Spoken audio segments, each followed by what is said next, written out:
What does he not say here? That's a hard question. Freedom. Yeah, he doesn't say freedom. And what else does he not say? And say slavery is wrong.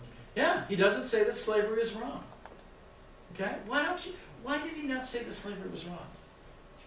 I didn't think so. Yeah, I think that's the problem.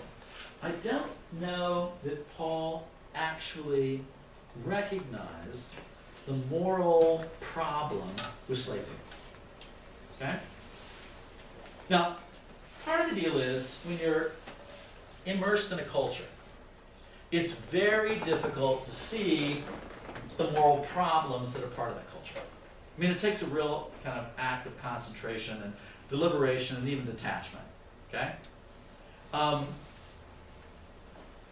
think the question, how could Paul have accepted the legitimacy of slavery, is that he was so deeply enmeshed in that system, he could not imagine a world without slaves.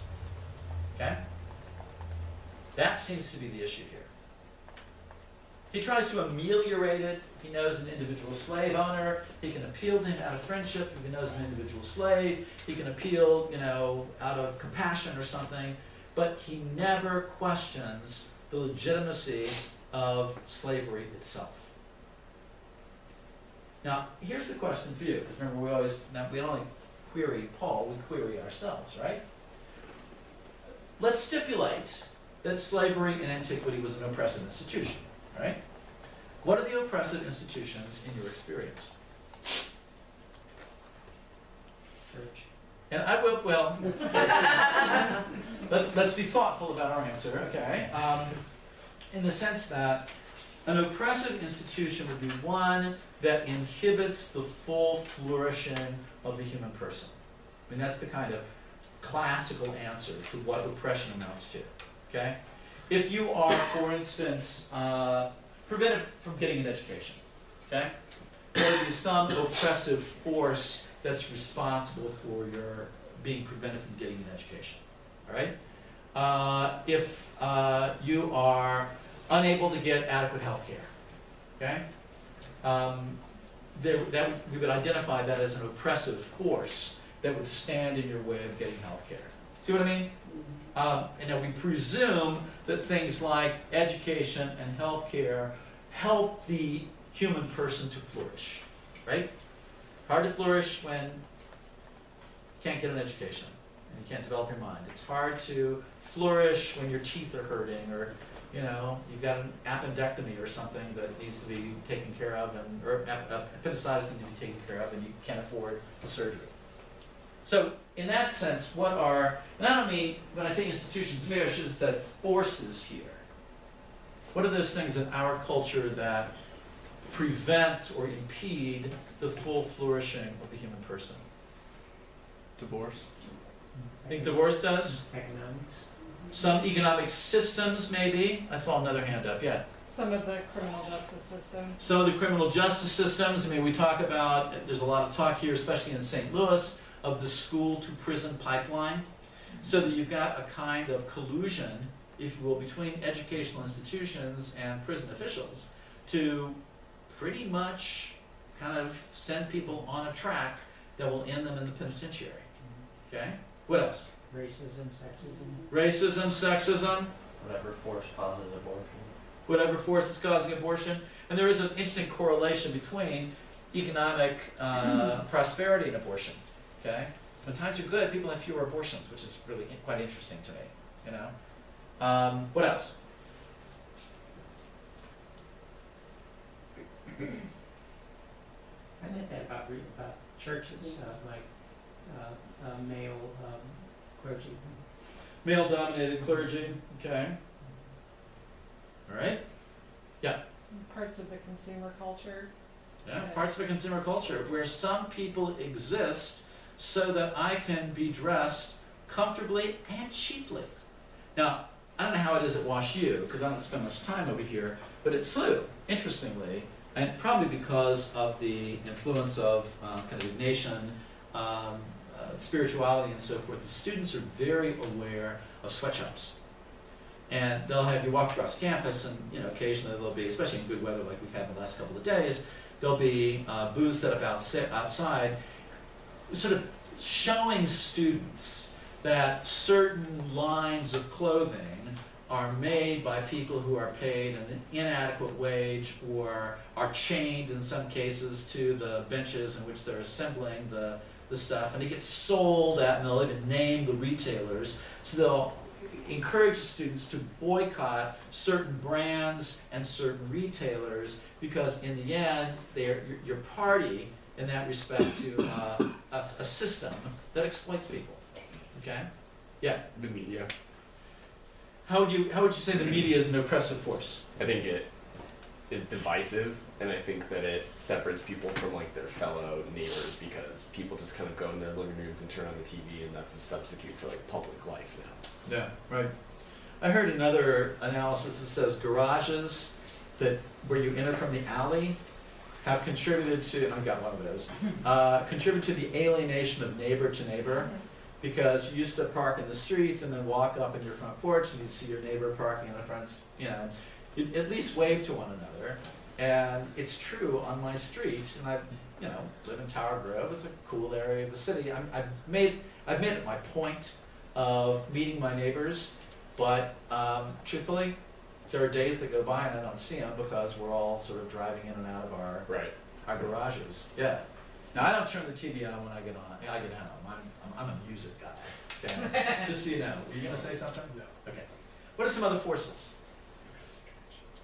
that inhibit the full flourishing of the human person? What about the unequal educational systems where some people have so much and some have so little? That's so little. And the ones that have so little never, ever get a shot. There's no way out. Yeah, there's no way out. Yeah. I mean, here's the thing. I don't like living in St. Louis. I've been here for 15 years. There is a really very fine Catholic educational system here, both of parochial schools and of private schools. But here's one of the kind of savage ironies. The very effectiveness of that system of schools has taken families out of public schools who ordinarily, I think, would have worked to make those public schools better. Now, I don't know how it is in a place like Clayton or Ladue or somewhere like that. I'm thinking about the city of St. Louis where I've always lived. And the city schools are really pretty desperate.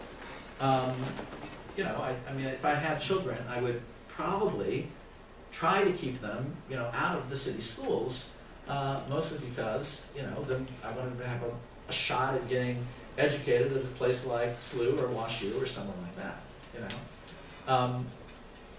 You see what I mean? We get so close to these things sometimes, it's very difficult to get enough distance and to say, well, yeah, clearly this is wrong, and this needs to be fixed.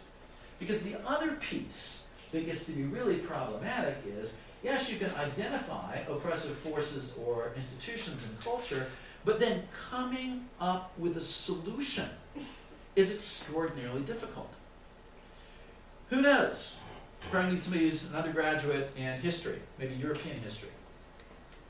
When was slavery finally abolished? Yeah. I mean, are you, it depends on the location, and are you defining serfdom as slavery, or Well, serfs were not really free to leave the land, were they? No. The land could be bought and sold, but the serf was really kind of part of the transaction. So it was a form of slavery. Yeah. So then, really, in practice, you can make an argument to the early 20th century. Early 20th century, yes. I mean, in America, what was our effective date? 1865. Yeah, 1865, generally. And we say the Emancipation Proclamation, though technically that only freed the slaves in those areas still under Confederate rule, but it makes a convenient date, okay? We'll say 1865. But Paul, we're saying here we'll just imagine that Philemon is written, let's say, in the year 64, shortly before his death. It's somewhere in there, early 60s. It would take then another 1,800 years for humanity to see that slavery was a moral problem. Okay? 1,800 years. Almost 2 millennia. And we're still, frankly, paying the price for that here in America. You know, we are. You don't have to be, you know, a radical to say that a lot of the issues we grapple with in terms of these things you talked about, education or even media or whatever else, are outcomes of what people refer to as America's original sin, admitting slaves here in the 1600s, okay, adopting slavery as a way of life. And it's true that in other parts of the world, slavery or its equivalent persisted even later. I guess serfdom in the strict sense of the term in Russia was really abolished with the Russian Revolution, was it not? Yeah, practically. So, like 1917? Yeah. Yeah. Okay. All right. You said yeah. I would add that with like the amount of human trafficking that still goes on, that It's a form of slavery. Absolutely. There's a sign. It's one of those, you know, wonderful backlit like billboards, but it's inside the airport.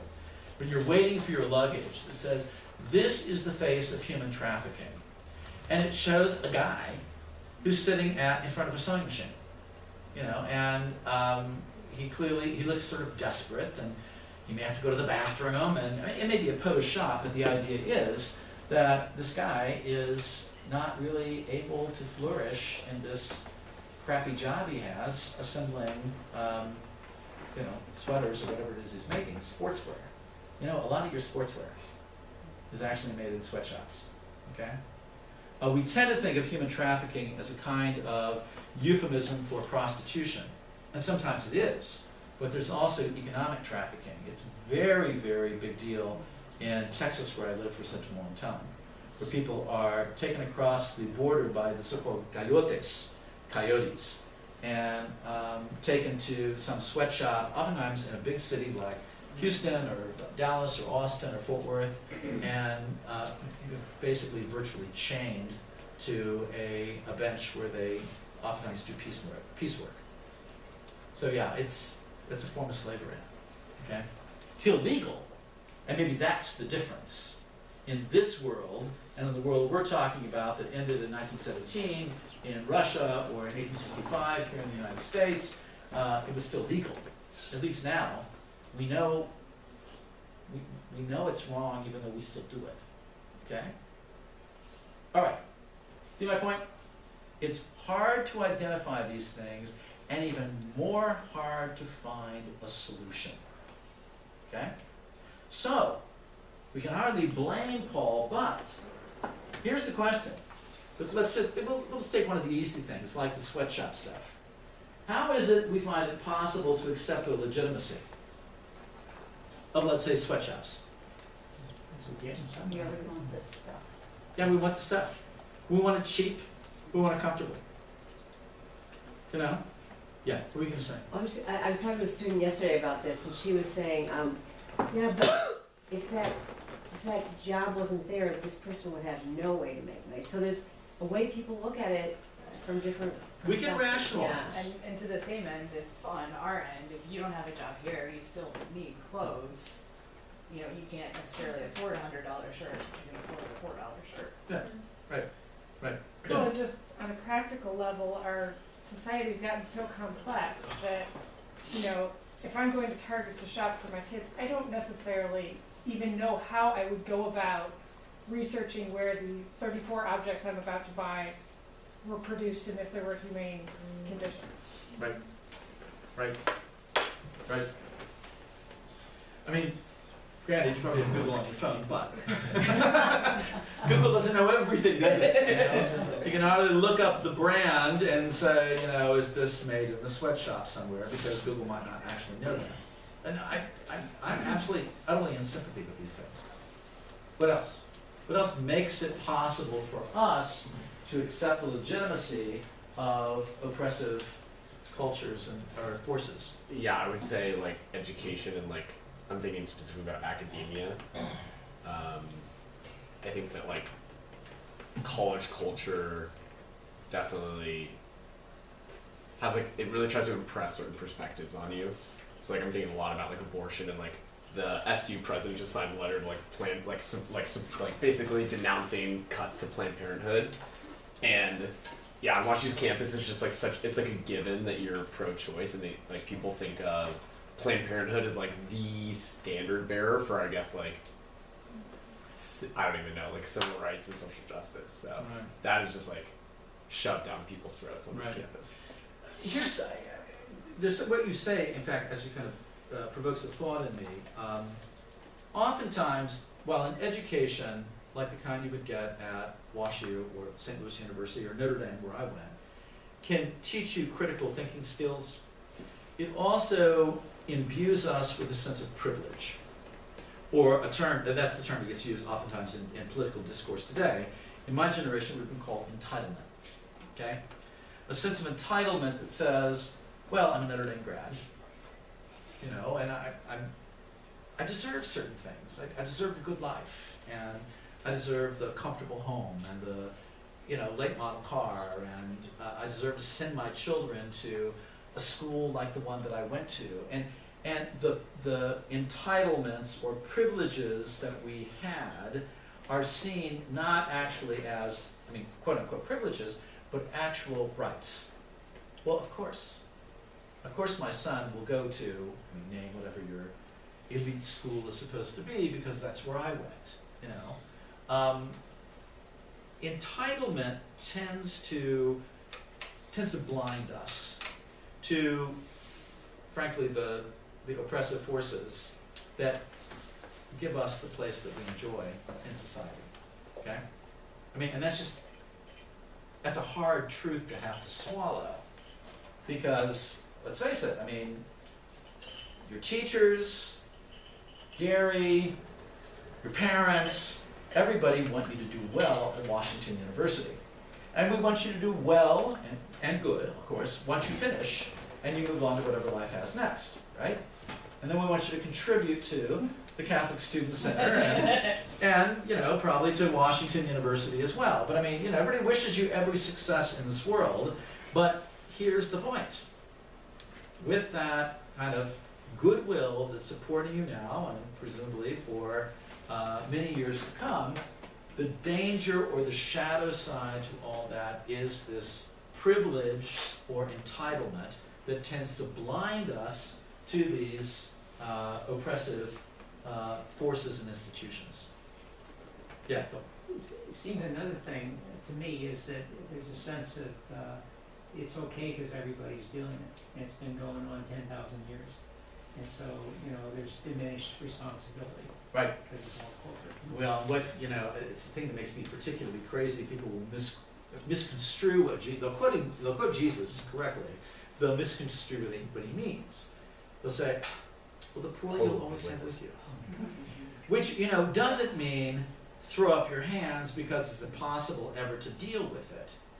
Instead, Jesus, I mean, he's making a case there, is the poor you'll always have with you, you will not always have me, and as obligatory as the cry of the poor is, a major obligation of the teaching of Jesus, his presence is even that much more obligatory, okay? So, I mean, he's really making an extraordinary claim for himself, but he's not diminishing the claims that the poor make on us. Okay, now, you see where I'm going with all of this. You know, I'm not here to condemn Paul, because, to quote Paul, in condemning Paul, I would be condemning myself, you know? I mean, in other words, for him it was slavery. I think we've got more moral clarity where slavery is concerned today. I think where we probably could do with some real moral, you know, kind of analysis is on some of these other forces that privilege some and, what's the word I want, oppress others, you know?